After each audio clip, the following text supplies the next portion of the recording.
দুর্ভিক্ষের শিকারদের জন্য যে গমের আটা বিতরণ করা হতো তা বাজারে কেনা সাধারণ শস্যের চেয়ে আলাদা ছিল। আমরা এটি থেকে একটি বিশেষ রুটি তৈরি করেছিলাম। স্থানীয় লোকেরা মহান শিল্পীর নামে রুটির নামকরণ করেছিল এবং এটি মাইকেল রুটি নামে পরিচিতি লাভ করেছিল।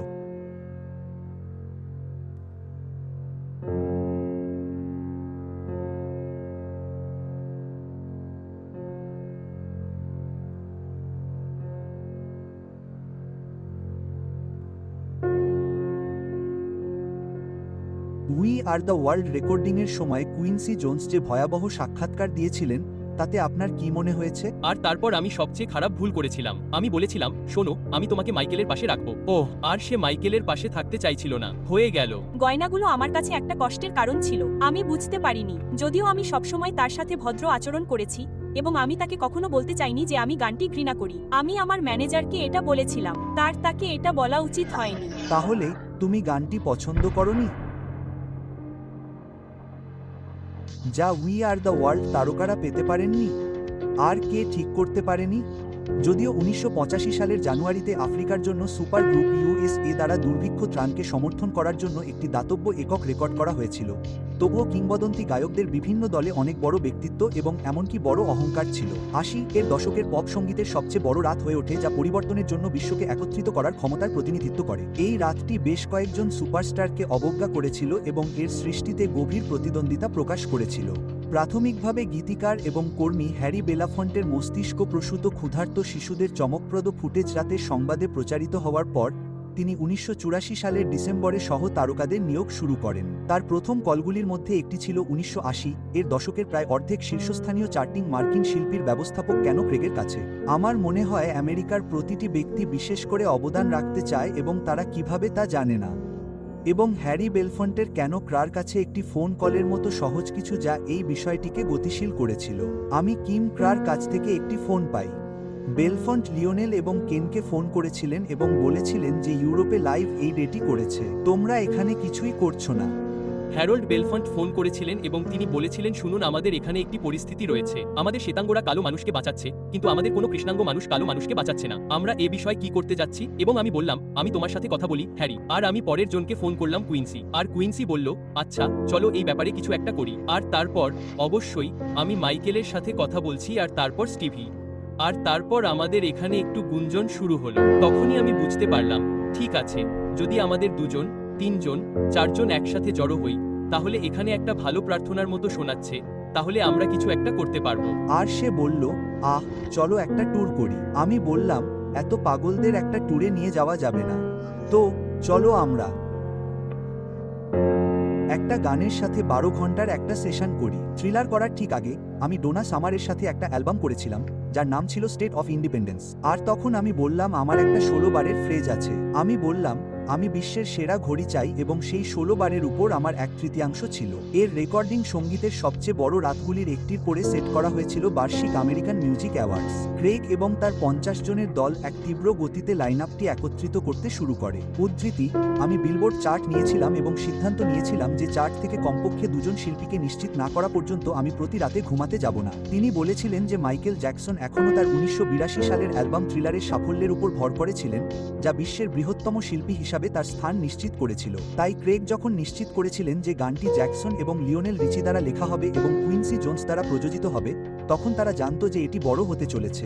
যদিও জ্যাকসন গানটি সহ লেখা করতে রাজি হয়েছিলেন, তিনি নিজেই ট্র্যাকে উপস্থিত হবেন কিনা তা নিশ্চিত ছিলেন না। গত বছর তার বিজয় সফরের পিছনে মিডিয়া হাইপ এবং প্রতিক্রিয়ার পরে বহু বছর ধরে অতিরিক্ত এক্সপোজারের ভয়। মাইকেল ভয় পেয়েছিলেন যে এই ধরনের হাই প্রোফাইল প্রকল্পটি এই সময় তার জন্য সেরা পদক্ষেপ নয়। যাই হোক, গ্লাভস পরা ব্যক্তি নিশ্চিত ছিলেন যে তিনি এই উদ্দেশ্যে যে বড় উৎসাহ আনবেন এবং এটি তার জন্য একটি ইতিবাচক প্রচারণার পদক্ষেপ হবে তা জেনেছিলেন।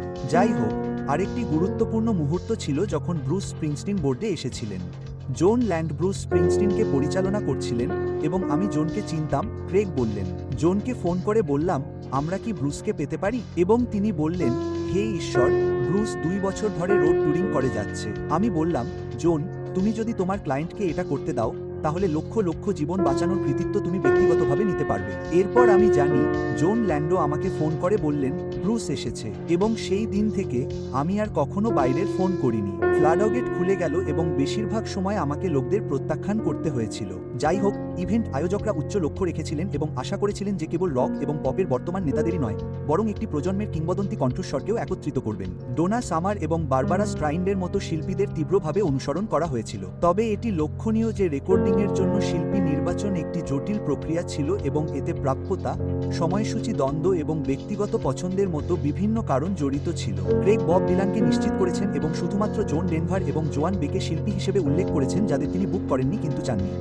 উদ্ধৃতি চিহ্ন আমাদের সত্যিই বে থাকা উচিত ছিল। তিনি বললেন, জেফ ব্রিজেস এবং আমি রিহার্সেলের একদিন একসাথে থাকার জন্য গাড়ি চালিয়ে যাচ্ছিলাম। জেফ আমার দিকে ফিরে বলল, তুমি জানো কেন আমি 60-এর দশকে বব ডিলান এবং জোয়ান বা এবং অন্যদের দ্বারা বপন করা বীজের মতো অনুভব করি, এবং লেলে ফ্যালো এবং 70-এর দশকের এমআই প্রজন্ম এখন 80-এর দশকে মাটি ভেঙে ফুলে উঠেছে এবং ফল ধরছে। মাইকেল জ্যাকসনের সাথে গানটি লেখার প্রক্রিয়া কেমন ছিল? শুরুতে এটি মোটেও ভয়ঙ্কর ছিল না, কারণ আমাদের কোনো সময়সীমা ছিল না। তাই এর অর্থ ছিল যখনই আপনি এটি লিখতে পারতেন, আমরা এটি লিখতে পারতাম, কোনো সমস্যা নেই। সেই রাতের 2 সপ্তাহ আগে আমাদের কোনো গান ছিল না। ক্র্যানন ফোনে কল করে বলে, ওহ, ব্রুস এসেছে, ডিলান এসেছে। ডিলান, তুমি বলতে চাও বব ডিলান, তুমি কি নিয়ে কথা বলছো? উদ্ধৃতি চিহ্ন আচ্ছা, রে আসছে, রে চার্লস রে আসছে। ওহ, হঠাৎ করেই আমরা কেবল লা থেকে আতঙ্কিত হয়ে গেলাম। যাই হোক, এর বিস্তৃত জনহিতকর উদ্দেশ্য থাকা সত্ত্বেও পপ এবং রকের মধ্যে বহু পুরনো লড়াই, বিজ্ঞাপন এবং বিকল্পটি একেবারে শেষ মুহূর্তে প্রকল্পটি প্রায় ধ্বংস করে দিয়েছিল। উদ্ধৃতি আগের রাতে আমেরিকান মিউজিক অ্যাওয়ার্ডের রিহার্সেলের সময় একজন রক শিল্পীর ম্যানেজার আমার কাছে এসেছিলেন। ক্রেগ বললেন, উদ্ধৃতি তিনি বললেন, রকাররা গানটি পছন্দ করে না এবং তারা মঞ্চে রকারদের পাশে দাঁড়াতে চায় না, তাই আমরা চলে যাচ্ছি। আমি তাকে বললাম, দেখো, আমরা আগামীকাল রেকর্ডিং করছি, তুমি সেখানে থাকো বা না থাকো। তারা ব্রুসের কাছে গেল এবং ব্রুস বলল, আমি এখানে জীবন বাঁচাতে এবং মানুষকে খাওয়ানোর জন্য এসেছি, আমি কোথাও যাচ্ছি না। বসো, যদি সেখানে থাকতো তাহলে তোমাকে থাকতে হতো। সে সত্যিই দিনটি বাঁচিয়ে দিন। আমি ছিলাম আমার একজন ভক্তের মতো মনে হচ্ছিল। মানে, অংশগ্রহণকারী শিল্পীদের তালিকা থেকে তারা আমাকে যেগুলো দেখিয়েছিল, এটা অবিশ্বাস্য ছিল। ভেতরে ঢুকে আমার মনে হলো, না, ওরা সবাই আসবে না। না, আর মানে, এটা ছিল 5 বছরের বাচ্চাদের একটা ঘর এবং আমরা সবাই অবাক হয়েছি যে আমরা একে অপরের সাথে আছি এবং একে অপরের সাথে অভ্যস্ত হয়ে যাচ্ছি। শুধু আমি এটাকে প্রথম শ্রেণীর প্রথম দিন বলি। তাহলে তোমরা সবাই তোমাদের বাবা মা ছাড়া ঘরে আছো এবং আমরা ঠিক কি করছি তা জানি না। আর কুইন্সি বাবা মা, মানে, এটা আমাকে মুগ্ধ করেছে। ডায়না রস অটোগ্রাফ চাইছে। আর অবশ্যই তুমি এটার জন্য যথেষ্ট হতে পারোনি শুধু বসে থাকার জন্য। এবং হে বন্ধু, আমি তোমাকে বলতে চাই যে আমি একজন বড় ভক্ত। ওহ, বব ডিলান এবং রে চার্লস ছিল সেই দুজন ছেলে যাদের দেখে আমি সবচেয়ে বেশি অবাক হয়েছিলাম। এমনকি তাদের সাথে নিজেকে পরিচয় করিয়েও দিতে পারিনি। আমি কেবল তাদের চারপাশে ঘুরে বেড়াতাম এবং ওদের দেখছিলাম। হ্যাঁ, আমার মনে হয় ঘরের সবচেয়ে জনপ্রিয় লোকটি মূলত রে চার্লস ছিল। রে পিয়ানো বাজাতো, তারপর বিলি পিয়ানো বাজাতো, তারপর রে পিয়ানো বাজাতো, আর তখন একটা প্রেমের সম্পর্ক চলছিল। এটা সত্যিই মজার ছিল। তুমি যাবে কিনা সন্দেহ ছিল, কারণ আমি জানি যখন তুমি ম্যানেজমেন্টের সাথে কথা বলো তারা বলবে, আরে মাইকেল জ্যাকসন একটা গান করতে চায় আর সবকিছু, আর তুমি যাও, এই গানটা কি? আমার ক্যারিয়ার বেশ ভালোই চলছে, আমার আসলে এর অংশ হওয়ার দরকার নেই।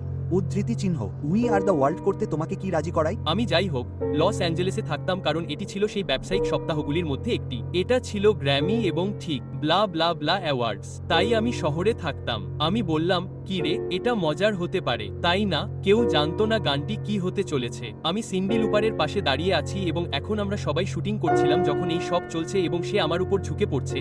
এই গানটি পেপসির বিজ্ঞাপনের মতো শোনাচ্ছে। তাই এখন আমি শুধু এইটুকুই ভাবছি, আমরা পেপসির একটি বিজ্ঞাপন করছি। আমি যখন প্রথম এটি শুনেছিলাম তখন আমার মনে হয়েছিল, তুমি জানো, মাইকেলের কারণে এবং আমরা a small world after all রাইটটি দেখেছিলাম। ওহ, এবং যখন আমি প্রথম গানটি শুনেছিলাম তখন আমার মনে হয়েছিল, ওহ, এটা আমরা জানতাম না যে সিন্ডি আসছে কিনা। হোম, কারণ শোতে আমি সিন্ডিকে বললাম, তুমি কি আসছো, এবং সে বলল, আমি আমার বয়ফ্রেন্ডের সাথে কথা বলেছিলাম এবং সে বলেছে যে সে মনে করে না এটি হিট, এবং আমি বলেছিলাম সেশনটি মিস করো না। উদ্ধৃতি চিহ্ন তুমি জানো আমি কি ভেবেছিলাম? জানো, আমি শুনেছি আমরা বলি পৃথিবীকে খাওয়াও, এবং আমি এতে এতটাই মগ্ন হয়ে গিয়েছিলাম যে আমরাই পৃথিবী। তুমি জানো, এটা আমাকে মনে করিয়ে দেয় যে এটা আকর্ষণীয় ছিল, এবং তুমি জানো আমি এটা গাইতে পেরে সম্মানিত বোধ করি। কিন্তু আমি যা বুঝতে পারিনি তা হলো আমি যখন সেখানে পৌঁছাই এবং কুইন্সি জোনসের কাজ দেখতে শুরু করি তখন আমি যা বুঝতে শুরু করি অবশ্যই আমি তার অস্তিত্বের জন্য ক্ষতিকর ছিলাম কারণ আমার কিছু গয়না ছিল এবং আমি বুঝতে পারিনি যে আমি কেমন দেখব তা নিয়ে আমি চিন্তিত ছিলাম আমি একজন সাধারণ জেনের মতো দেখতে চাইনি জানো, আমরা প্রতি কয়েক ঘন্টা অন্তর নিয়মিত ইউনিয়ন বিরতি নিতাম। 15 মিনিটের বিরতি থাকতো এবং এটি কেবল শিল্পীর জন্য ছিল। তাই আমরা আড্ডা দিলাম। জানো, আমি জানতে পেরেছিলাম যে ব্রুস স্প্রিংস্টিন খুব মজার লোক। সে সত্যিই একজন ভালো রসিক। সত্যি, হ্যাঁ, কে জানতো, তাই না? কে জানতো? এটা একটা মজার জিনিস ছিল। ব্রুস এবং আমি, তুমি জানো, আমরা একে অপরকে চিনতাম। এবং কখন সবাই একসাথে গান গাইছে, মাঝে মাঝে ব্রুস আর আমি কোরাসে থাকি আর মাঝে মাঝে আমরা থাকি না কারণ ঘরের অন্য পাশে ডেলি স্যান্ডউইচের একটা বড় স্তূপ ছিল। হ্যাঁ, আর আমরা বিয়ার আর স্যান্ডউইচ আনতে যাই। আর হ্যাঁ, আমরা সব ধরনের খাবার খেয়েছিলাম। মানে উইলি নেলসন এসেছেন। আমরা গল্ফের কথা বলছি। সে বলে, আমি শুনেছি তুমি গল্ফ খেলছো। আমি বললাম, হ্যাঁ হ্যাঁ, আমরা বাসে ক্লাবগুলো রেখেছি এবং এটা আমাদের কিছু করার সুযোগ করে দিয়েছে। সে বলল, আমরাও এটা করছি। আর বব ডিলান এসে আমাদের বললেন, তোমরা কি গল্ফের কথা বলছো? আর আমরা বললাম, হ্যাঁ। সে বলল, বাহ, এটা তো অত্যাচারজনক। এটা বব ডিলান ছিল।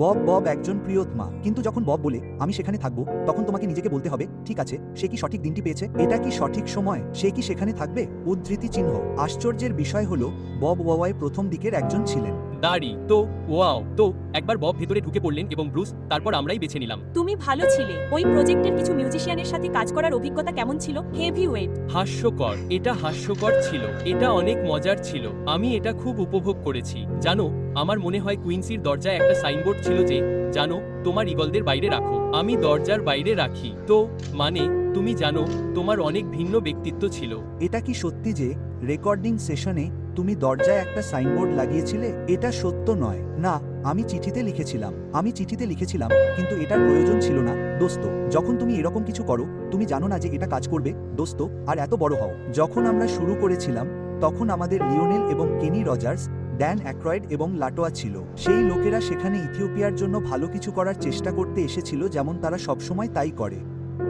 আমি তাদের ধন্যবাদ জানাতে চাই এবং ক্ষমা চাই যে, তোমার অহংকারকে দরজার কাছে রাখো স্লোগানটি কখনোই হাতছাড়া হয়ে যায় কারণ এটি কখনোই প্রয়োজনীয় ছিল না। আমার মনে হয় এই কারণটি যথেষ্ট তাৎপর্যপূর্ণ ছিল যে দলবদ্ধভাবে কাজ করার জন্য, ভালোবাসার জন্য এবং সেই রাতে সকলের দানকে নির্দেশ করার জন্য, এবং আমরা খুশি যে আমরা এটি ভাগ করে নিতে পেরেছি। কল্পনা করুন, আমি সম্ভবত 31 বা 32 বছর বয়সী ছিলাম এবং আমি তখন জানতাম যে এটি আমার জীবনের ক্যারিয়ারের ঘটনা, তাই না? বাহ। এবং এখন অবশ্যই 39 বছর পরেও এটি এখনো আছে। তাই এটি বেশ অবিশ্বাস্য ছিল। আমি বলতে চাইছি, যখন আপনি সবার সেই ছবিটি দেখেন, তখন কি বাহ মনে হয় না? আমি পারি না।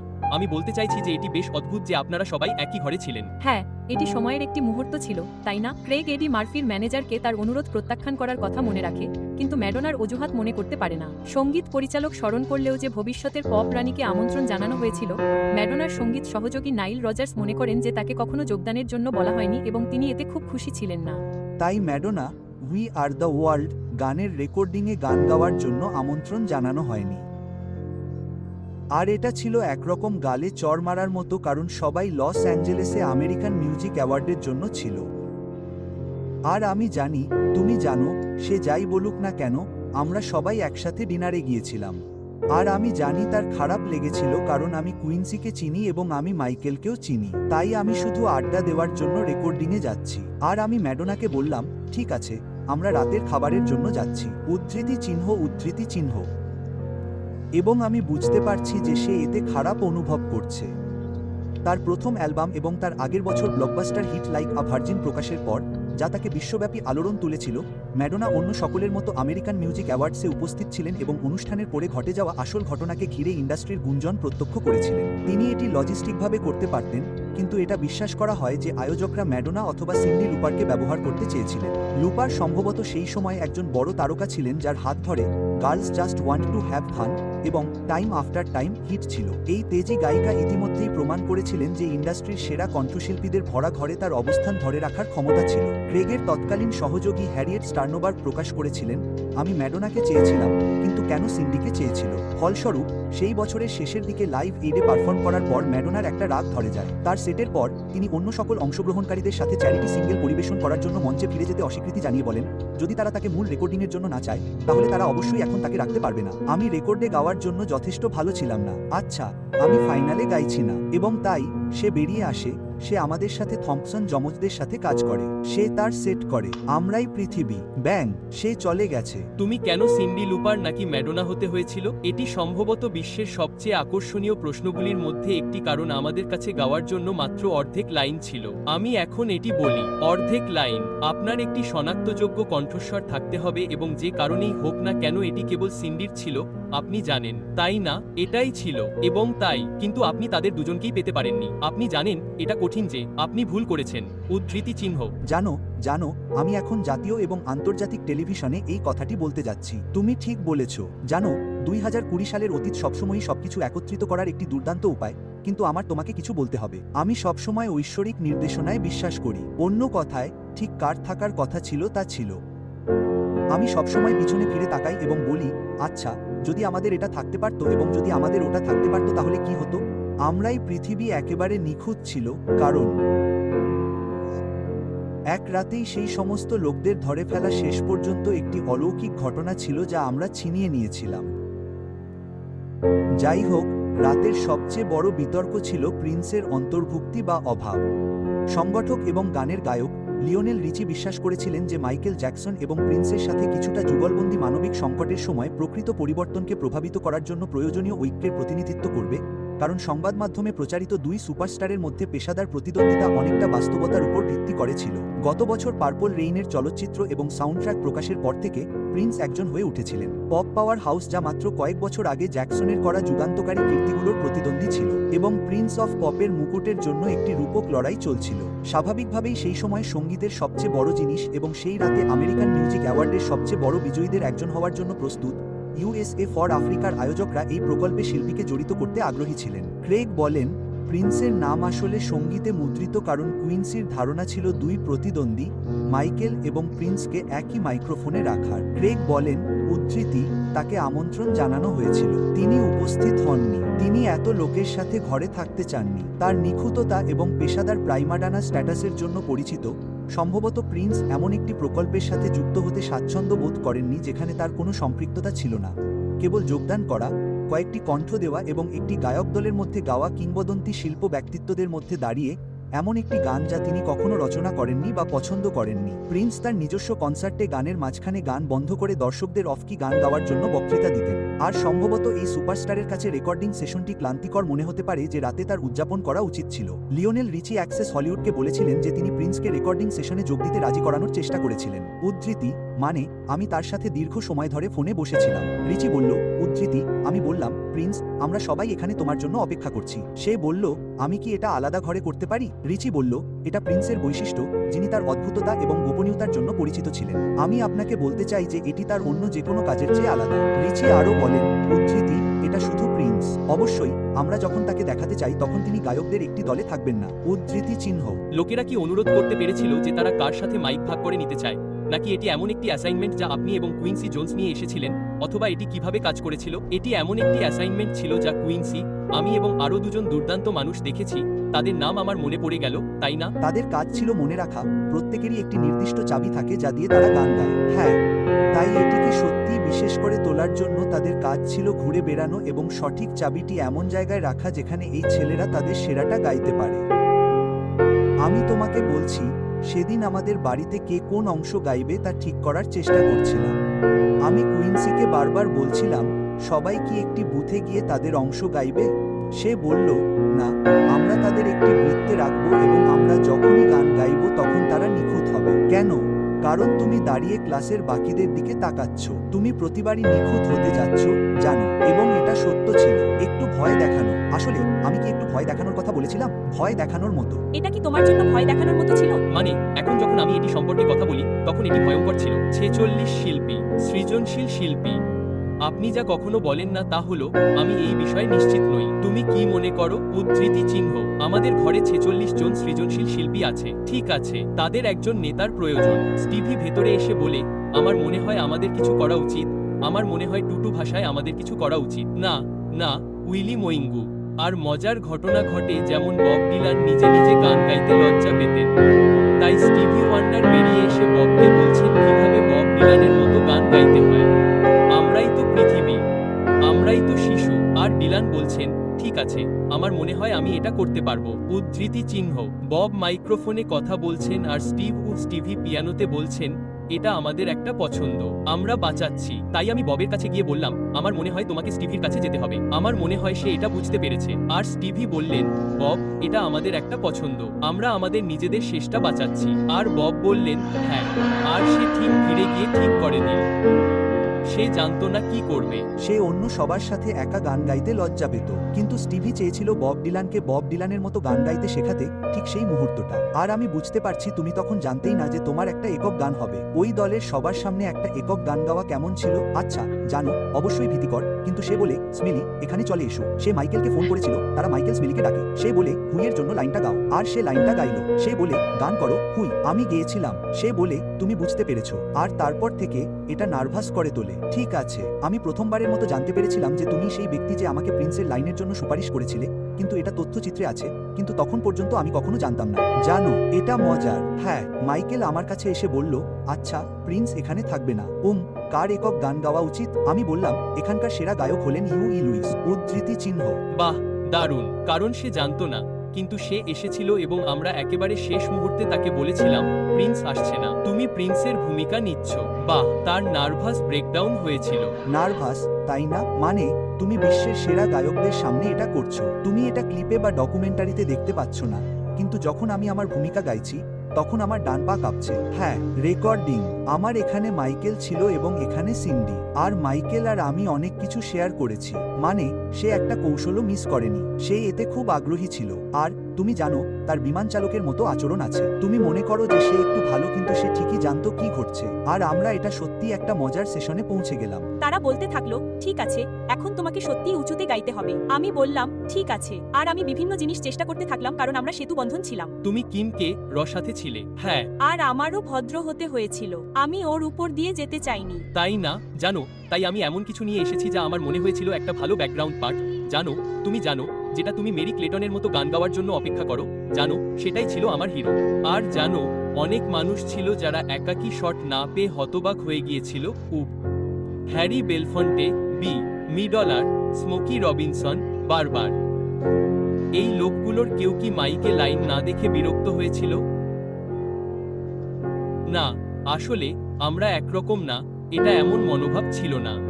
আমি স্বীকার করতেই হবে যে সেই নির্দিষ্ট সময় সবাইকে আগেই বলা হয়েছিল যে তোমার একক অংশ থাকবে। আমরা সেটে পৌঁছানোর সময় তোমাকে অবাক করিনি, তাই সবাই জানতো যে তাদের হয় ক্যামেরার উপর লাইভ অংশ আছে অথবা কেবল গায়ক দলের অংশ হবে।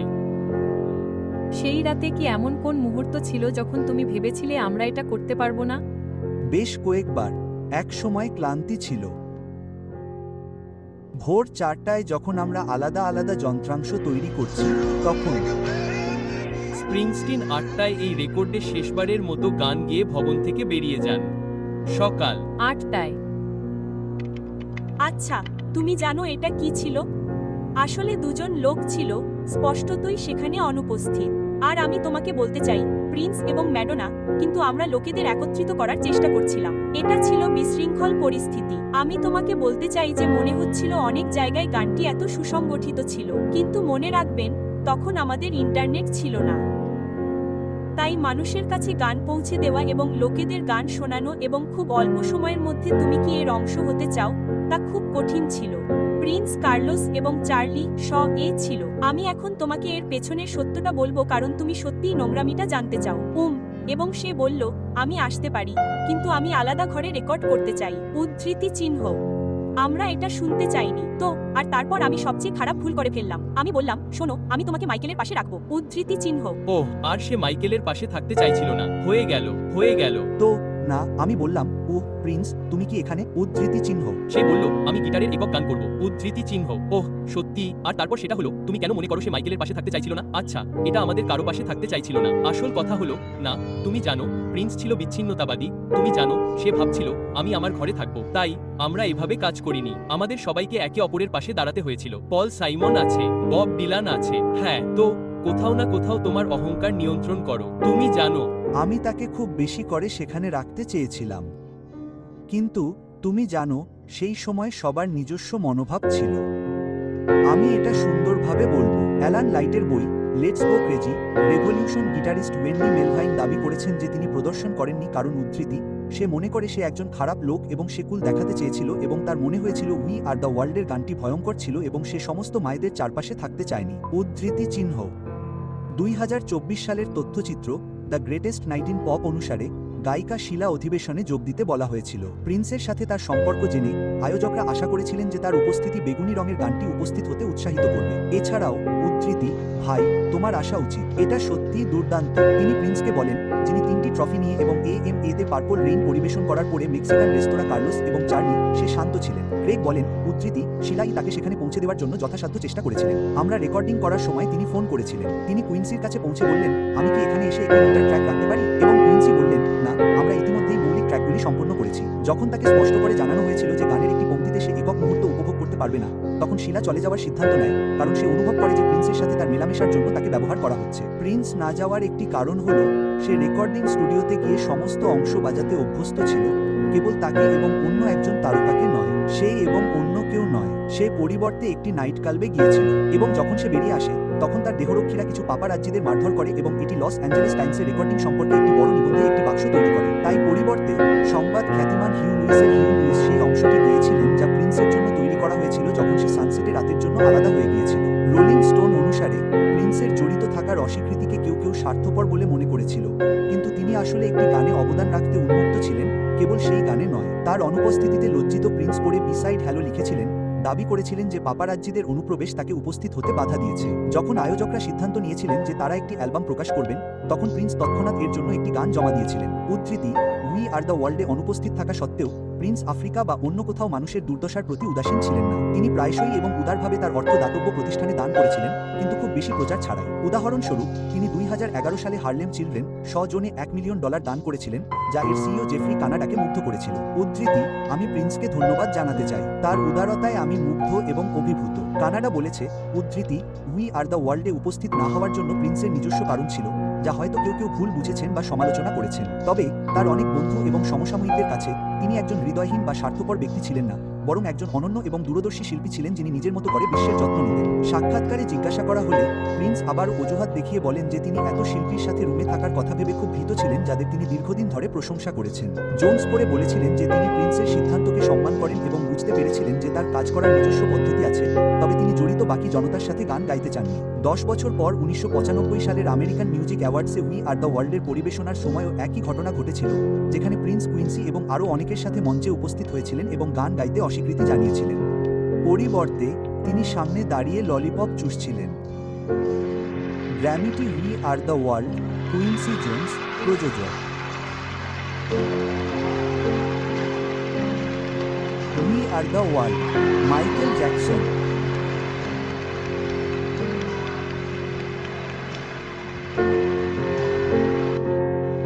এই ধরনের প্রতিভাবান ব্যক্তিত্বদের একত্রিত হতে দেখে খুব ভালো লাগছে। আমার মনে হয়েছে যে আমরা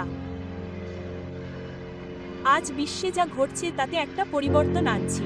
যখন তারা ফোন করে এটির জন্য অনুরোধ করেছিল, তখন আমি সত্যি এটির খুব কাছাকাছি ছিলাম। যদি এটিকে প্রায় একটি প্রতীক হিসেবে দেখা যায় যাতে লোকেরা কেবল চিনতে শুরু করে এবং তাদের চারপাশে একটু তাকায়। আমি বিশ্বাস করি যে আমরা যা করেছি তা আমাকে আরও বেশি সময় নেবে এবং এই অভিজ্ঞতা থেকে বেরিয়ে আসতে পারে, তাহলে আমরা কয়েক হাজার জীবন বাঁচাতে সক্ষম হতে পারি। আমি আশা করি এটি এমন একটি জিনিস যা আপনি হিপ বা স্কোয়ার কিনা তা নিয়ে চিন্তা করবেন না। আমি আশা করি এটি কেবল ফ্যাশনেবল হয়ে উঠবে।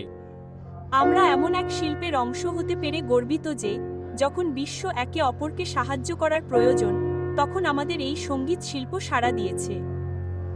আমরা আসলে ভেবেছিলাম আমরা বিশ্বজুড়ে ক্ষুধা নিবারণ করতে যাচ্ছি। আমাদের কেবল কিছু লোককে বলার দরকার ছিল এবং বাকি বিশ্ব দায়িত্ব নেবে এবং পুরো বিশ্ব পাশের ঘরে দৌড়ে তাদের প্রতিবেশীদের, তাদের শহর এবং তাদের সম্প্রদায়গুলিকে বাঁচাবে। প্রথমে আমি ঈশ্বরকে ধন্যবাদ জানাতে চাই এবং লিওনেল এবং আমাকে উই আর দ্য ওয়ার্ল্ড লেখার জন্য বেছে নেওয়ার জন্য আপনাকে ধন্যবাদ জানাতে চাই। আমি কুইন্সি জোন্সকে ধন্যবাদ জানাই এবং যিনি আমার কাছে সর্বশ্রেষ্ঠ প্রযোজক। একটি গুরুত্বপূর্ণ বিষয় হলো এটি মানুষকে এই সত্যটি সম্পর্কে সচেতন করেছে যে ইথিওপিয়া এবং আফ্রিকার বিভিন্ন অংশে বিশ্বের সেই অংশে অনাহারে থাকা মানুষ ছিল। এটি মানুষকে এই সত্যটি সম্পর্কে সচেতন করেছে যে একটি সমস্যা ছিল এবং এটি অনেক মানুষকে সেই পরিস্থিতিকে সাহায্য করার জন্য তাদের হৃদয় থেকে দান করতে বাধ্য করেছে। এর অবিশ্বাস্য সাফল্যের ফলে মুক্তির পর থেকে we are the world $80 million বেশি তহবিল সংগ্রহ করেছে, যা আজকের $214 মিলিয়ন সমতুল্য।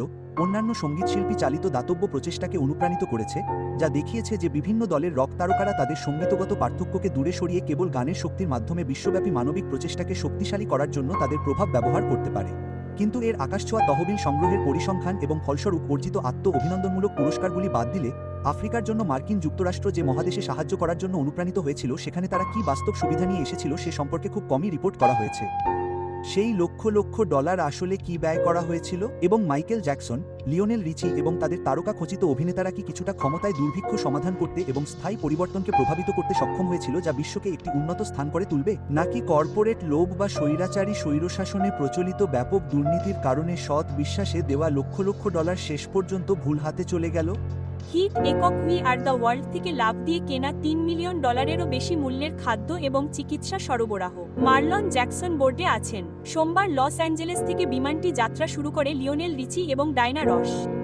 আমার মনে হয় এর অনেক অর্থ থাকবে। আমার জীবনে ইতিমধ্যেই এর অনেক অর্থ রয়েছে। আমার মনে হয় আমি কিছু একটা করেছি। আমি একটা গান গাইতে পারি এবং হয়তো একটা জীবন বাঁচাতে পারবো, যদিও সেটা একটা। তাই একজন ব্যক্তি হিসেবে এটা আমার কাছে গুরুত্বপূর্ণ এবং তাই আমি সত্যিই এতে অনুপ্রাণিত। আমি সত্যিই তাই। USA for Africa charitable foundation প্রতিষ্ঠা করেছিলেন কেন ক্রেইগ, যিনি এই প্রকল্পটি একত্রিত করতে সাহায্য করেছিলেন। একজন শিল্পী ব্যবস্থাপক হিসেবে ক্রেইগের আন্তর্জাতিক সাহায্যের কোনো অভিজ্ঞতা না থাকলেও বিশেষ করে এত বিশাল স্কেলে রসদ সরবরাহের কাজ পরিচালনা করেছিলেন। উই আর দ্য ওয়ার্ল্ড প্রকাশের পর রয়্যালটি পেতে কিছুটা সময় লেগেছিল, যা ক্রেইগ এবং তার কর্মীদের পরিকল্পনা করার জন্য সময় দিয়েছিল। 1985 সালের জুনে খাদ্য, ওষুধ এবং পোশাক বহনকারী প্রথম USA for Africa cargo jet Ethiopia এবং সেডানের উদ্দেশ্যে যাত্রা শুরু করে। এটি নিউ ইয়র্কের পথে থামে, যেখানে কার্গোতে 15,000টি শার্ট যোগ করা হয়েছিল। জেটটির যাত্রা সংবাদ মাধ্যমের ব্যাপক মনোযোগ আকর্ষণ করে। একই মাসে সুদান সফরে এসেছিলেন আমেরিকার আফ্রিকার প্রবর্তক হ্যারি বেলাফন্ট, যারা এই দাতব্য এককটিতে অংশগ্রহণকারী সঙ্গীতশিল্পীদের প্রতিনিধিত্ব করেছিলেন। তবে দাতব্য আন্দোলনের সমালোচনা শুরু হওয়ার খুব বেশি সময় লাগেনি এবং লাইভ এইডের বৃহত্তর প্রচেষ্টা প্রকাশ পেতে শুরু করে। প্রথমত, তারকাদের প্রচেষ্টা ইথিওপিয়ার সংকটকে সক্রিয়ভাবে রাজনীতিমুক্ত করে, দুর্ভিক্ষকে কেবল একটি প্রাকৃতিক দুর্যোগ হিসেবে চিত্রিত করে। ব্যান্ড এইডের ডু দে নো ইটস ক্রিসমাসে একটি গানের কথা উদ্ধৃত করা হয়, যেখানে কিছুই কখনো জন্মে না, বৃষ্টি হয় না বা নদী প্রবাহিত হয় না। বার্তাটি স্পষ্ট ছিল, খরার কারণে ফসল নষ্ট হয়ে যায়, যার ফলে ব্যাপক দুর্ভিক্ষ দেখা দেয়। কিন্তু দুর্ভিক্ষের কারণগুলি আরও জটিল ছিল। দারিদ্র্য, খরা, দুর্বল কৃষিনীতি এবং সর্বোপরি বিদ্রোহ দমনে ক্ষুধার অস্ত্র হিসেবে ব্যবহারের সংমিশ্রণ, যা সংকটের দিকে পরিচালিত করে। 1974 সালে যখন সামরিক একনায়কতন্ত্র দুর্গ ইথিওপীয় সাম্রাজ্যকে উৎখাত করে, তারা একটি সামরিক জেন্তার অধীনে ইথিওপিয়াকে একটি মার্ক্সবাদী লেনিনবাদী রাষ্ট্র হিসেবে প্রতিষ্ঠা করে এবং একটি অস্থায়ী সরকার প্রতিষ্ঠা করে। এর প্রতিক্রিয়ায় কমিউনিস্ট থেকে শুরু করে কমিউনিস্ট বিরোধী পর্যন্ত বিভিন্ন আদর্শিক বিরোধী গোষ্ঠী সোভিয়েত সমর্থিত দুর্গের বিরুদ্ধে সশস্ত্র প্রতিরোধ গড়ে তোলে। পরবর্তী বছরগুলিতে দুর্গ বিদ্রোহীদের দমন করার জন্য সামরিক অভিযান এবং কাইসাবির ইথিওপিয়ান লাল সন্ত্রাস ব্যবহার করে। কর্নেল মিনগিৎসুর শাসনামল জমি ও শিল্পের জাতীয়করণ সহ একাধিক সমষ্টিগত অর্থনৈতিক নীতি বাস্তবায়ন করে। এর মূল স্লোগান হল জমি চাষির। ইথিওপিয়ার যে অঞ্চলগুলি একসময় জমিদারদের ছিল, সেগুলি জমি চাষকারী কৃষকদের মধ্যে পুনর্বণ্টন করা হয়। যদিও এটিকে একটি ন্যায্য পুনর্বণ্টন বলে মনে করা হয়েছিল, তবুও দুর্দের সহিংস ও কঠোর শাসনের প্রতি অব্যবস্থাপনা, দুর্নীতি এবং সাধারণ বৈরিতার সাথে অবিরাম যুদ্ধের ক্ষয়কারী প্রভাব, এরাট্রা এবং টিগ্রায় বিচ্ছিন্নতাবাদী গেরিলা আন্দোলনের ফলে খাদ্য ও অর্থকরী ফসলের সাধারণ উৎপাদনশীলতা মারাত্মকভাবে হ্রাস পায়। উদ্ধৃতি চিহ্ন, সশস্ত্র বিরোধীদের আশ্রয় এবং অনিয়মিত খাদ্য সরবরাহ বন্ধ করার লক্ষ্যে একটি পোড়া মাটি নীতির অংশ হিসেবে সামরিক আক্রমণের মাধ্যমে ফসল, গবাদি পশু এবং খাদ্য ভাণ্ডার পরিকল্পিতভাবে ধ্বংস করা হয়েছিল, বলেছেন ইয়েল বিশ্ববিদ্যালয়ের ডক্টর এলিজাবেথ এইচ. ব্র্যাডলি, যিনি ইথিওপিয়ায় স্বাস্থ্যসেবা সংস্কার নিয়ে কাজ করেছিলেন। উদ্ধৃতি, বিদ্রোহ বিরোধী কৌশলগুলিও পরোক্ষভাবে দুর্ভিক্ষের কারণ হয়ে দাঁড়ায়, কারণ তাদের প্রচুর সামরিক ব্যয় প্রয়োজন ছিল যা অন্যথায় দুর্ভিক্ষ প্রতিরোধ বা প্রশমনের জন্য ব্যবহার করা যেত। যদিও ইথিওপিয়া দীর্ঘস্থায়ী শুষ্ক সময়ের ঝুঁকিতে ছিল, তবুও 1980-এর দশকের মাঝামাঝি সময় দেশটিতে যে পরিমাণ খরা দেখা দিয়েছিল তার জন্য কেউ প্রস্তুত ছিল না, যা লক্ষ লক্ষ মানুষের জীবনকে হুমকির মুখে ফেলেছিল। ইথিওপিয়ায় দুর্ভিক্ষ ত্রাণ মূলত বৈদেশিক নীতি দ্বারা নির্ধারিত হয়েছিল, ইথিওপিয়ায় সমস্ত মার্কিন ত্রাণ প্রচেষ্টা জাতীয় নিরাপত্তা পরিষদের সমন্বয়ে পরিচালিত হয়েছিল। রিগান প্রশাসন রাশিয়ার দুর্গকে শক্তিশালী করতে ভালোভাবে নেয়নি। 10 বছরেরও কম সময় আগে ইথিওপিয়ায় তাদের আগমনের পর থেকে রাশিয়ানরা মার্কিন কর্মকর্তাদের দাবি অনুসারে আফ্রিকার ভিয়েতনামকে একটি সিদ্ধান্তমূলক কৌশলগত সুবিধায় পরিণত করেছে। তারা মিঙ্গিৎসু সরকারকে রাসায়নিক অস্ত্রের মজুদ এবং 4 বিলিয়নেরও বেশি মূল্যের ভারী অস্ত্র সরবরাহ করেছে এবং ইথিওপিয়ায় 5,000 থেকে 8,000 রাশিয়ান সামরিক উপদেষ্টা মোতায়েন রয়েছে। 5 মে 1984 তারিখের একটি গোপন হোয়াইট হাউস রিপোর্টে ইঙ্গিত দেওয়া হয়েছিল যে প্রশাসন ইথিওপিয়ায় একটি দুর্যোগ পরিস্থিতি সম্পর্কে সচেতন ছিল, কিন্তু রাজনৈতিক কারণে হাত গুটিয়ে রাখা বেছে নিয়েছিল। প্রশাসন অভিযোগ করেছে যে ইথিওপীয়রা রাশিয়ানদের কাছে মার্কিন যুক্তরাষ্ট্র কর্তৃক প্রতিশ্রুতিবদ্ধ সামান্য শস্য বিক্রি করে সামরিক সরঞ্জাম কেনার জন্য প্রতিশ্রুতিবদ্ধ ছিল। তবে দুর্ভিক্ষের ধ্বংসাত্মক প্রভাব পশ্চিমা অনেকের নজরে আসে বিবিসির সাংবাদিক মাইকেল বার্কের উপস্থাপিত ধারাবাহিক সংবাদ প্রতিবেদনের মাধ্যমে, যা 1984 সালের অক্টোবরে প্রচারিত হয়েছিল। প্রতিবেদনগুলিতে বাইবেলের দুর্ভিক্ষের বর্ণনা দেওয়া হয়েছিল এবং হাজার হাজার ইথিওপীয়, যার মধ্যে শিশুরাও ছিল, তীব্র অপুষ্টি এবং অনাহারের মুখোমুখি হওয়ার গ্রাফিক চিত্র ছিল।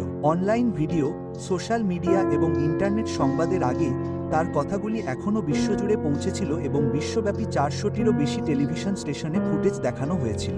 এই ভয়াবহ প্রতিবেদনগুলি একটি ভূমিকম্পের কারণ হয়েছিল এবং সঙ্গীতশিল্পী বব গালদাহকে মানবিক সংকটের সাথে জড়িত ভূ-রাজনৈতিক জটিলতাগুলি সম্পর্কে কোনো ধারণা ছাড়াই এবং প্রতিবেদনটি অত্যন্ত নিয়ন্ত্রিত এবং মিঙ্গিৎসু সরকার দ্বারা মঞ্চস্থ করা হয়েছিল ব্যান্ড এইডের সমন্বয় সাধন করতে অনুপ্রাণিত করেছিলেন। Band Aid's do they know it's ক্রিসমাসের ইতিহাস সৃষ্টিকারী সাফল্যের পর $24 মিলিয়ন বেশি তহবিল সংগ্রহ করে হ্যারি বেলফন্টে আরেকটি প্রচেষ্টার প্রস্তাব করেছিলেন, কারণ তিনি বিশ্বাস করেছিলেন যে আফ্রিকান আমেরিকানদের সাহায্য করার চেয়ে আরও বেশি কিছু করা উচিত। ব্রিটেনে একদল শ্বেতাঙ্গ লোক আবার ইথিওপিয়ার ভয়াবহ পরিস্থিতিতে সরকারের হাত সম্পর্কে খুব বেশি জ্ঞান না থাকলেও, তবে অনেকেই হয়তো যুক্তি দিতে পারেন যে সরকার দুর্ভিক্ষের কারণ কিনা তা অপ্রাসঙ্গিক। হাজার হাজার ইথিওপীয় হতাশ অবস্থায় ছিল এবং জীবন বাঁচাতে বহিরাগতদের হস্তক্ষেপ করতে হয়েছিল। দুঃখজনক সত্য হল যে সাহায্য সবসময় সবচেয়ে বেশি প্রয়োজন এমন ব্যক্তিদের দেওয়া যায় না, কারণ এটি প্রায়শই দীর্ঘমেয়াদে যুদ্ধের অস্ত্র হিসেবে ব্যবহার করা যেতে পারে, যা যুদ্ধ এবং রাজনৈতিক দ্বন্দ্বের কারণে ইতিমধ্যেই অস্থির একটি অঞ্চলে মানবিক পরিস্থিতির অবনতি ঘটায়। 1986 সালে স্পিন ম্যাগাজিনে একটি বিতর্কিত নিবন্ধ প্রকাশিত হয়েছিল যেখানে বব গিল্ডফকে প্রকাশ করার এবং একটি দাতব্য প্রচেষ্টা চালানোর চেষ্টা করা হয়েছিল। একটি নির্মম স্বৈরশাসক দ্বারা পরিচালিত একটি দেশে বন্যার সাহায্যের প্রভাব সম্পর্কে আলোকপাত করা হয়েছিল। উদ্ধৃতি: এই সমস্ত অর্থ সংগ্রহ করা হয়েছিল। এটি কোথায় যাচ্ছিল? এটি কি আসলেই ভালো করছিল? ইথিওপীয় স্বৈরশাসক মিঙ্গিৎসু তখন পর্যন্ত যুদ্ধে অচলাবস্থায় ছিলেন, রাশিয়ানদের কাছ থেকে অত্যাধুনিক অস্ত্র কিনতে পশ্চিমাদের দেওয়া অর্থ ব্যবহার করছিলেন। ইথিওপিয়া তখন বিশ্বের তৃতীয় দরিদ্রতম দেশ, হঠাৎ করে আফ্রিকা মহাদেশে বৃহত্তম, সেরা সজ্জিত সেনাবাহিনীর জন্ম দিয়েছিল। ব্যান্ড এইড ট্রাস্ট এরপর আফ্রিকায় খাদ্য ও ওষুধ পরিবহন শুরু করে, কিন্তু বুঝতে পারে যে ইথিওপিয়ার বন্দরে পৌঁছানোর পর তা পরিবহনের পর্যাপ্ত উপায় নেই। চলমান যুদ্ধ এবং পুনর্বাসন কর্মসূচি থেকে তাদের যানবাহনের কোনো বহর সরিয়ে নিতে মার্ক্সবাদী সরকারের একগুঁয়ে অস্বীকৃতির ফলে মাসাওয়ার বন্দর শহর আসাব থেকে খুব কম খাদ্য ও ওষুধই বাদ পড়ে। সোভিয়েত জাহাজ থেকে সামরিক সরঞ্জাম খালাস করার ক্ষেত্রে অগ্রাধিকার দেওয়া হলেও লক্ষ লক্ষ টন খাদ্য লোহিত সাগরের তীরে ডোকে পচে যাওয়ার জন্য রেখে দেওয়া হয়েছিল। সরকার তার সেনাবাহিনীকে শস্যের বিনিময়ে অর্থ প্রদান বা রাশিয়ানদের কাছ থেকে অস্ত্রের বিনিময়ে জীবন্ত সাহায্যের মাধ্যমে পরিবহন করা খাদ্য বাজেয়াপ্ত করেছিল। মিঙ্গু তিগ্রা, ইরাত্রিয়া এবং ওয়ালোর উত্তর অংশে বিদ্রোহীদের সাথে তার যুদ্ধের সময় সাহায্যের অনুমতি দিতেও অস্বীকৃতি জানিয়েছিলেন, যেখানে দেশের দুর্ভিক্ষের শিকারদের 60% বাস করত। উদ্ধৃতি: মানবিক উদ্দেশ্যে ইথিওপিয়াকে খাদ্য দেওয়া হয়েছে, রাজনৈতিক লেখক বনি হালকম উল্লেখ করেছেন, কিন্তু এটি ইথিওপিয়ার সমাজ পুনর্গঠন চলমান কর্মসূচির অংশ হিসাবে একটি ফাঁদে টোপ হিসেবে কাজ করেছে। এর একটি উদাহরণ ঘটেছিল 1985 সালের 25শে অক্টোবর, যখন ইথিওপীয় সৈন্যদের একটি ইউনিট ওয়ালো প্রদেশের করমে একটি ত্রাণ কেন্দ্র আক্রমণ করে। করম ছিল বৃহত্তম খাদ্য কেন্দ্রগুলির মধ্যে একটি, যা আশেপাশের মাইল দূরে থেকে কৃষকদের আকর্ষণ করত। সেনাবাহিনী কেন্দ্রে ঢেলে দেওয়ার সাথে সাথে 20,000 মানুষ আতঙ্কে পালিয়ে যায়, কিন্তু দুর্ভাগ্যবশত 600 জনকে বন্দুকের মুখে ধরে নিয়ে যাওয়া হয়, ট্রাকে বোঝাই করে তাড়িয়ে দেওয়া হয়। বন্দীকৃতরা হলেন নিরীহ কৃষক, মহিলা এবং শিশু যাদের তাদের পরিবার থেকে বিচ্ছিন্ন করা হয়েছিল, সেনাবাহিনীতে জোর করে ভর্তি করা হয়েছিল, অথবা তাদের বাড়ি থেকে দূরে সরকার পরিচালিত যৌথ খামারে রাখা হয়েছিল। বনি হালকম বলেন, পরিস্থিতি পরিবর্তন না হওয়া পর্যন্ত এইডস বন্ধ করা উচিত বলে আমি মনে করি। সাহায্য বন্ধ করে আরও বেশি জীবন বাঁচানো যেতে পারে। দুর্ভিক্ষের মতো সাহায্যের সবসময় রাজনৈতিক প্রভাব রয়েছে, এটি কেবল মানুষকে খাওয়ানোর বিষয় নয়। এবং গল্পটি এখানেই শেষ হয়। কার্যকারিতার অভাব এবং বৃহত্তর জীবনবয়সী দাতব্য প্রচেষ্টার আকৃষ্ট বিতর্কের ফলে আফ্রিকার জন্য মার্কিন যুক্তরাষ্ট্রকে তার দৃষ্টিভঙ্গি পরিবর্তন করতে হয়েছিল। উদ্ধৃতি, এটি একটি দ্বিধা। আফ্রিকার জন্য মার্কিন যুক্তরাষ্ট্রের নির্বাহী পরিচালক মার্টি রোগাল বলেন, উদ্ধৃতি, আমরা এমন জিনিস খুঁজে বের করার চেষ্টা করেছি যা কেবল মানবিক উদ্দেশ্যে ব্যবহার করা যেতে পারে। আপনি কি জানেন সমস্যাটি কি? আমার মনে হয় এর কোনো উত্তর নেই, কেবল কঠিন বিকল্প রয়েছে। উদ্ধৃতি চিহ্ন। যদিও অনেকেই ধারণা করেছিলেন যে তারা বর্তমানে দুর্ভিক্ষে আক্রান্তদের সাহায্য করছেন, সংগঠনটি তৈরির প্রায় 1 বছর পরে তাদের সাধারণ লক্ষ্যগুলি দীর্ঘমেয়াদী কর্মসূচিতে মনোনিবেশ করাই পরিবর্তিত হয়েছিল, যা এর সাহায্যপ্রাপ্ত সম্প্রদায়গুলিতে স্বনির্ভরতা প্রচার করে। কেন ক্রেগ প্রকাশ করে, উদ্ধৃতি, আমরা বাইরে গিয়ে এক শটে সবকিছু ব্যয় করতে পারতাম, হয়তো আমরা স্বল্পমেয়াদে কিছু জীবন বাঁচাতে পারতাম, কিন্তু এটি একটি গুরুতর ক্ষতের উপর ব্যান্ড এইড লাগানোর মতো হবে। উদ্ধৃতি চিহ্ন। আপনি উদ্ধৃত করেছেন, আমার মনে হয় এটি তখন 80 মিলিয়ন ছিল এবং এখন এটি দ্বিগুণ। হ্যাঁ, না, আমরা অনেক টাকা সংগ্রহ করেছি। হ্যাঁ। আপনি কি এটিকে বাস্তবে দেখার সুযোগ পেয়েছিলেন? ওহ হ্যাঁ, আমরা ভাবতে থাকলাম, ঠিক আছে, আমরা 5 বিলিয়ন দান করব। ঠিক আছে, আশা করি আমরা 10 কোটি টাকা জোগাড় করব। 40 আর 50 টাকা পেলে ওহ কি হলো? কিন্তু আমার মনে আছে আমি ফোনে কুইন্সিকে ফোন করেছিলাম। আমি বলেছিলাম, আমরা কি বলেছিলাম যে আমরা অর্ধেক টাকা দেব নাকি সব টাকা? সে বলল, চেষ্টা করো না লিওনেল, চেষ্টা করো না, চেষ্টা করো না, আমরা সব টাকা দেওয়ার প্রতিশ্রুতি দিচ্ছি। আমি ওহ হ্যাঁ, আমি শুধু চাই, কারণ $50 পেরিয়ে গেলে আমার মানে $60 মিলিয়ন।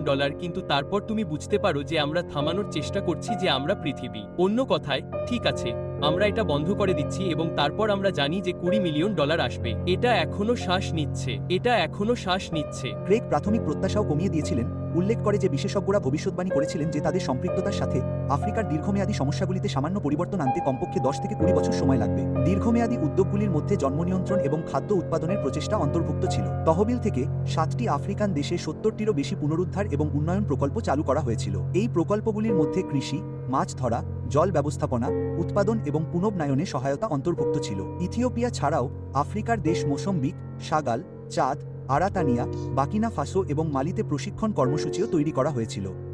যাই হোক, আফ্রিকা এবং জীবনযাত্রার জন্য মার্কিন যুক্তরাষ্ট্রের সমালোচনা কেবল তহবিলের ব্যবহারেই প্রসারিত হয়নি, বরং আফ্রিকা এবং এর জনগণ সম্পর্কে তাদের প্রচারিত আদর্শিক বার্তা পর্যন্ত বিস্তৃত ছিল। একটি উত্তরাধিকার যা এখনও দারিদ্র্য, নির্ভরশীলতা এবং একটি জাতির দ্বারা জর্জরিত অসহায় মহাদেশ সম্পর্কে এই প্রভাবশালী আখ্যানকে স্থায়ী করে তোলে। আফ্রিকার জন্য মার্কিন যুক্তরাষ্ট্র আফ্রিকার উন্নয়ন পদ্ধতির দুর্ভাগ্যজনক এবং অসাবধানতাবশত পোস্টার চাইল্ড হিসেবে রয়ে গেছে। পশ্চিমাদের দরিদ্র দেশগুলির চ্যালেঞ্জগুলি চিহ্নিত করার এবং সমাধান করার আকাঙ্ক্ষা, এই বিশ্বাসের সাথে যে অর্থই প্রাথমিক সমাধান। 2021 সালে উন্নয়ন খাত সম্মিলিতভাবে আফ্রিকায় $58.4 বিলিয়ন পাঠিয়েছে এবং গত 30 বছরে অনুমান করা হয় যে $1.2 ট্রিলিয়ন সাহায্য আফ্রিকায় ব্যয় করা হয়েছে। আমরা বিশ্বের সেই জাঁকজমকপূর্ণ তহবিল সংগ্রহের পদ্ধতি যা তারা জোরে জোরে প্রচার করেছে এবং সমগ্র বিশ্বকে আফ্রিকাকে সাহায্য করার প্রয়োজনীয়তা সম্পর্কে প্রচার করেছে, এবং কেবল একটি অঞ্চলে দুর্ভিক্ষে ভুগছে এমন লোকদের নয়, প্রতিটি আফ্রিকান দেশকে একই হতাশার অনুভূতিতে ভুগিয়েছে, বাণিজ্য এবং আন্তর্জাতিক বিনিয়োগকে বাধাগ্রস্ত করেছে, এই মিথ্যা ধারণা দিয়েছে যে এত অর্থ সংগ্রহ করা হয়েছে। যদিও আপেক্ষিকভাবে মোট পরিমাণ এত কম ছিল যে এটি আফ্রিকার বিশাল এবং বৈচিত্র্যময় অর্থনীতির অর্থনৈতিক পরিস্থিতিতে কোনো প্রভাব ফেলতে পারেনি। কেনিয়ার রাষ্ট্রপতি উইলিয়াম রুডো যথাযথভাবে এটি সংক্ষেপে বলেছিলেন, আমরা আফ্রিকা হিসাবে পৃথিবীতে ভিক্ষা, দান বা সাহায্য চাইতে নয়, বরং বিশ্ব সম্প্রদায়ের সাথে কাজ করার জন্য এসেছি। উদ্ধৃতি চিহ্ন। যদিও পিছনের দিকে তাকিয়ে আফ্রিকার জন্য মার্কিন যুক্তরাষ্ট্রের বার্তা কিছু দিক থেকে সমস্যাযুক্ত ছিল, তাদের সেলিব্রিটিদের অংশগ্রহণের ব্যবহার আমেরিকান নাগরিকদের বিশ্বব্যাপী সমস্যাগুলিতে কাজ করতে, দান করতে এবং জড়িত হতে, অভাবী দেশগুলির সম্পর্কে সচেতনতা বৃদ্ধি করতে এবং তাদের নিজস্ব সংস্কৃতি থেকে দূরে বসবাসকারীদের মানবিক করতে একত্রিত করেছে। দুর্ভাগ্যবশত তাদের প্রচেষ্টা সত্ত্বেও সাহায্য পৌঁছানো শুরু হওয়ার পর কিছু সময়ের জন্য মৃত্যুর হার বেশি ছিল। ইথিওপিয়ার গৃহযুদ্ধে কমপক্ষে 1.4 মিলিয়ন মানুষ মারা যায়, যার মধ্যে 10 লক্ষ মৃত্যু দুর্ভিক্ষের সাথে সম্পর্কিত এবং বাকিরা যুদ্ধ এবং অন্যান্য সহিংসতা কারণে। 1987 সালে দুর্গ নিজেদের বিলুপ্ত করে ইথিওপিয়ার ওয়ার্কার্স পার্টির অধীনে People's Democratic Republic of Ethiopia PDRE প্রতিষ্ঠা করে, যার ফলে তারা তাদের শাসন বজায় রাখে। 1980 এর দশকের শেষের দিকে সোভিয়েত ইউনিয়ন পিডিআরই এর প্রতি তার সমর্থন কমিয়ে দেয় এবং সরকার ক্রমবর্ধমান বিজয়ী বিদ্রোহী গোষ্ঠীগুলির দ্বারা অভিভূত হয়। 1991 সালের মে মাসে পিডিআরই পরাজিত হয়। নারাত্রা এবং রাষ্ট্রপতি মিঙ্গু পালিয়ে যান। ইথিওপিয়ার আদালতের রায় সত্ত্বেও তিনি এখনও জিম্বাবুয়েতে বসবাস করেন, যেখানে তাকে গণহত্যার জন্য দোষী সাব্যস্ত করা হয়েছিল। 1983 থেকে 1985 সালের দুর্ভিক্ষের সময় 20 লক্ষ ইথিওপিয়ার মৃত্যুর জন্য দায়ী। ইউএসএ ফর আফ্রিকা সংস্থাটি কাজ চালিয়ে যাচ্ছে, যার মূলত অর্থায়ন উই আর দ্য ওয়ার্ল্ডের রয়্যালটি দ্বারা করা হয়েছিল। যদিও তারা সাহায্য গ্রহীতার সঠিক সংখ্যা প্রকাশ করেনি, তবে একজন ইথিওপীয় ব্যক্তির সাক্ষ্য উল্লেখযোগ্য যে তিনি 2009 সালে মাইকেল জ্যাকসনের মৃত্যুর পর বিবিসি নিউজের মাধ্যমে একটি প্রকাশ্য বিবৃতি দিয়েছিলেন, যেখানে তিনি জ্যাকসনের গান এবং উই আর দ্য ওয়ার্ল্ড আন্দোলনের কারণে ইথিওপিয়ায় সবচেয়ে হতাশাজনক সময়ে সাংস্কৃতিক পরিবর্তনের কথা তুলে ধরেছিলেন। উদ্ধৃতি: আমি ইথিওপিয়ার আদিস সাবাবায় থাকতাম, যেখানে সেই সময় দীর্ঘ খরা এবং দুর্ভিক্ষ ছিল। পরিস্থিতি ছিল ভয়াবহ, অনেক মানুষ অসুস্থ হয়ে পড়েছিল এবং আরও অনেকে মারা গিয়েছিল। আমরা বিশ্ব থেকে প্রচুর সাহায্য পেয়েছি এবং আমি তাদের মধ্যে একজন ছিলাম যারা সরাসরি এর সুবিধা পেয়েছি। দুর্ভিক্ষের শিকারদের জন্য যে গমের আটা বিতরণ করা হতো তা বাজারে কেনা সাধারণ শস্যের চেয়ে আলাদা ছিল। আমরা এটি থেকে একটি বিশেষ রুটি তৈরি করেছিলাম। স্থানীয় লোকেরা মহান শিল্পীর নামে রুটির নামকরণ করেছিল এবং এটি মাইকেল রুটি নামে পরিচিতি লাভ করেছিল। এটি নরম এবং সুস্বাদু ছিল। যখন আপনি এত কঠিন সময়ের মধ্য দিয়ে গেছেন, তখন আপনি এই ধরনের ঘটনাগুলি কখনো ভুলবেন না। আপনি যদি আদিস সাবাবায় থাকেন এমন কারোর সাথে কথা বলেন, সেই সময় তারা সকলেই জানতে পারবেন মাইকেল রুটি কি। আর আমি জানি এটা আমি সারা জীবন মনে রাখবো।